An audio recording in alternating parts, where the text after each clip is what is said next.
ये है हमारी स्पिरिचुअल दीदी का पेज, जहाँ पे दीदी ना ये सब चीज़ें बेचती है, जहाँ पे आपको फर्स्ट नाइट में कौन सी पोजीशन करनी चाहिए इन सब के बारे में दीदी बेचती है। बाकी प्रोटेक्शन भी बेचती है और फिर किस तरह की पोजीशन से आपको करना चाहिए ये इन सब की, और क्लोथ भी बेचती है। आपको आँख बंद करके करना है, हाथ बांध के करना है, ये सारी चीज़ें कौन बेचता है? हमारी स्पिरिचुअल दीदी, one and only Tania Mittal. पता है ये अपने आप को बॉस बोलती है ना, तो ये कौन से वर्ल्ड की बॉस है? जो डिलीजन वर्ल्ड होता है ना, लड़कियों का डेलुलु वर्ल्ड में लड़कियां रहती है, उस वर्ल्ड की ये बॉस है ये, क्योंकि इसने सारी हदें पार कर दी है।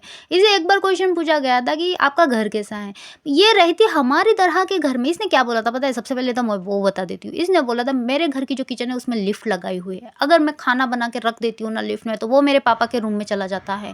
और इसका घर हमारे किचन की, मतलब इसके घर की जो किचन है ना वो हमारे किचन की तरह है, मतलब नॉर्मल। लेकिन इसके डिल्यूजन वर्ल्ड में, वहाँ पे नहीं क्या, इसकी इमेजिनेशन में वो जो होता है ना, हेलुसिनेशन होते हैं, इंसान को इमेजिनेशन होता है, उस इमेजिनेशन वर्ल्ड में ये अपने आप में ही इमेजिन करती होगी कि हाँ मेरे किचन को देखो लिफ्ट है, ये सब ये इमेजिन करती है। इसे बोला गया था कि तुम्हें क्या बोलना पसंद है, तो बोलती बॉस बोलना पसंद है। मतलब सुपीरियरिटी कॉम्प्लेक्स देखो बहन का बहुत ज़्यादा हाई है। चलो ठीक है, अपने आप को बॉस बोल रही है, वो सब तो ठीक है, लेकिन दीदी को ने एक बार चीज़ बोल दी गई थी कि मैं तो बाथरूम में ही साड़ी पहनूंगी क्योंकि मुझे खुले में तो पहनना का। अरे दीदी तुम, मतलब तुम्हारा जो इंस्टाग्राम है वो ओपन है, पब्लिक है, सारे लोग देखते हैं आप किस तरह की साड़ी पहनते हो, और लोगों को दिखा के आप साड़ी पहनते हो, मतलब लोगों के सामने ही पहनते हो। और आप बिग बॉस में बोल रहे हो कि मुझे खुले में साड़ी पहनना ज़्यादा पसंद नहीं है ना, मैंने कभी पहनी नहीं है। अरे दीदी आपने सब कुछ ही दिखा दिया है, ठीक है, सब कुछ ही देख लिया है लोगों ने। इतना ज़्यादा मतलब ओवर एक्टिंग, सती सावित्री बनने की कोशिश मत करो। ये कौन सी स्पिरिचुअल दीदी है जो यहाँ पे पोजीशन बेच रही है? फर्स्ट नाइट की पोजीशन बेच रही है, गेम्स बेच रही है। इसने 50 पोजीशन, पता है 50 पोजीशंस के जार बनाया था कि जो भी चिट हाथ में आ जाएगी वो उस पोजीशन में आपको वो सब करना पड़ेगा। अब मैं उसका नाम तो नहीं लूँगी ना, क्योंकि मुझे दोगली तो नहीं हूँ मैं।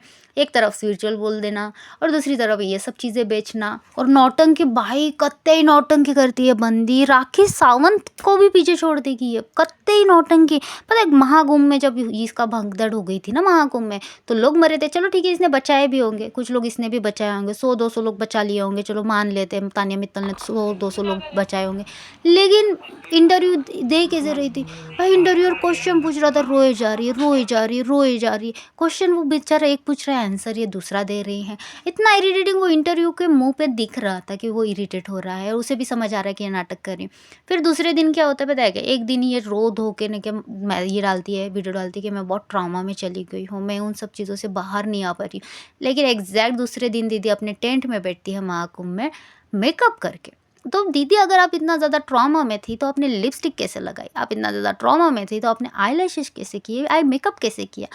आपका आईलाइनर लगाते हुए हाथ नहीं काँपे?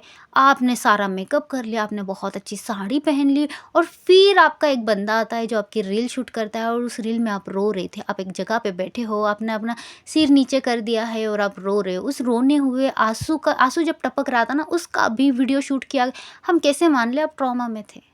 तीसरे दिन दीदी और घूम रही थी, फिर रही थी, तो कौन सा ट्रॉमा? अगर हमारे सामने किसी की मौत हो जाती है ना, हमसे घूमना फिरना ना होगा, बिल्कुल नहीं होगा। हमारे सामने अगर कोई तड़प तड़प के मरता है, हमसे नहीं होगा। तानिया मित्तल बहुत ज़्यादा झूठ बोलती है, उनकी पर्सनैलिटी भी फेक है। उनकी स्पिरिचुअलिटी के बारे में वो जो बात करती है, एक तरफ स्पिरिचुअलिटी की बात करती है और एक तरफ मैंने जो दिखाया था आपको कि किस तरह से गंदे गंदे प्रोडक्ट्स वो बेचती भी है, तो वो एक चीज़ है। दूसरी, वो एजुकेशन के बारे में भी बहुत ज़्यादा झूठ बोलती है। एक तरफ बोलती है कि मैं 12th पास आउट हूँ, दूसरी तरफ वो अगर उनका इंस्टाग्राम देखे तो उस वहाँ पे हमें उनके कॉलेज के फोटोज़ देखने को मिलते हैं। हाँ, ईयर ड्रॉप हो वो बात अलग है, लेकिन 12th पास आउट तो नहीं है, कॉलेज तो तुम गई हो, ये एक चीज़ है।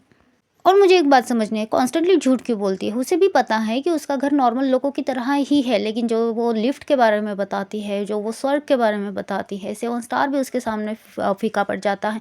चलो हर किसी को अपना फैमिली, अपना घर स्वर्ग जैसा लगता है, 7 स्टार से भी ज़्यादा अच्छी वाली वाइब आती है। लेकिन ये जो बोलना है बिग बॉस के सेट से भी ज़्यादा बड़ा तो मेरा गार्डन है, ये भी बहुत ज़्यादा झूठ बोलती है।